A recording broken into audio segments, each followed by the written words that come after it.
जयेन जाबाय मा उद्देश्य लानानै बिथांमोना फैदों उद्देश्य माने दिनैथ' नोंथांमोना नुबाय UPPLनिफ्राय फ्राय UPPLनो बिथांमोना सासे सानै BJP थानो हागौ खिन्थु UPPLआनो 193 बे दिनै जोंजों जयनिं जाबाय आरो आङो डिस्ट्रिक्टनि प्रेसिडेन्ट जानानै बिथांमोनखौ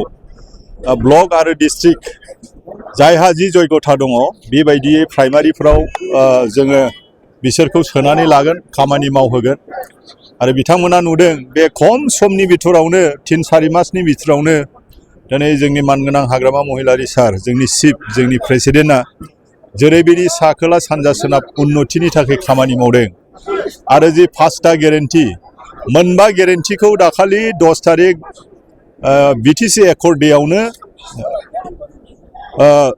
बेखौ होजेननाय जाबाय मोनबा गेरेन्टिखौ जोङो बयबो मोनथियो जे हानि फाट्टा self help group unemployed disable आरो बिदिनो माखासे जेन'बा दंबावो IBS दङ सिनियर सिटिजेन दं बेखौ जों अलरेडि जोङो दाखालि होबाय एकर्ड डे समाव जोङो होबाय आरो 20 तारिखनिफ्राय बियो गासै जेसेबां टारगेट दंमोन बे टारगेटआ 20 तारिखनिफ्राय होजासिगोन बेफोरखौ नुदों आरो दिनै खम समनि बिथोरावनो उदालगुरि डिस्ट्रिक्टआव जे मिनि सेक्रेटारियेट बे बिराद गिदिर जोंनि मोनसे हिस्ट्रिक मोनसे माबा जाबाय बियो एचिभमेन्ट जाबाय आरो जि पावारफ्रा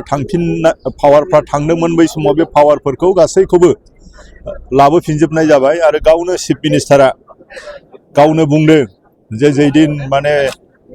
बिबानखौ लादों हाग्रामा महिलारि सारा बे समावनो चिफ मिनिस्टार बिथाङा बुंदों जे गासैबो पावारखौ हरफिनजोबनाय जाबाय दा जोंनो आरो बिनिख्रुइ देरसिन मा बुंबावनो जोंनि एचिभमेन्टखौ दा बयनिबो रायजो राजाफोरनि गोसोआव बेयो हाबदों नांदों मोजां मोनदों जोंथ' BPF पार्टी हिसाबै जोङो मोजां मोनखादोंआनो आरो बिनिफ्राय जे गुबुन गुबुन पार्टी दोलोनि बे दोलोनि पार्टीफ्राबो दिनैहाय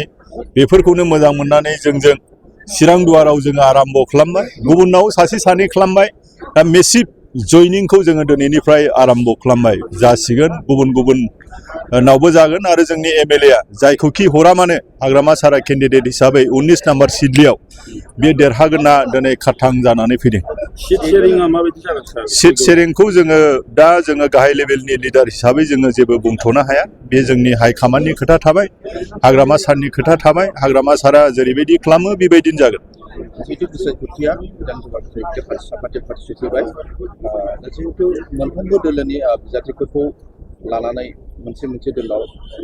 सिन्थाधारा खालामगासिनो दङ दा BPF हिसाबै जिकुनु सिडली समष्टि हिसाबै नोंथांमोननि दोलोनिफ्राय सानैनि नाम य-Mcla आरो BPF दा बे केन्डिडेटनि बेलायाव केन्डिडेटआ बेयो जोंनाव दासिमाव खाथां जेबो जायाखै आरो बेखौ जों बुंथ'नोबो हाया हाइकमान्डआ जि सिन्था खालामगोन जि डिसिसन होगोन बिनि सायावसो जायखौनो हरो जों चिरां डिस्ट्रिक्ट BPF हिसाबै जों मावग्राफ्रा मावगोन देरहाहोनांगौ जों देरहाहोगोन बेखिनि आरोखि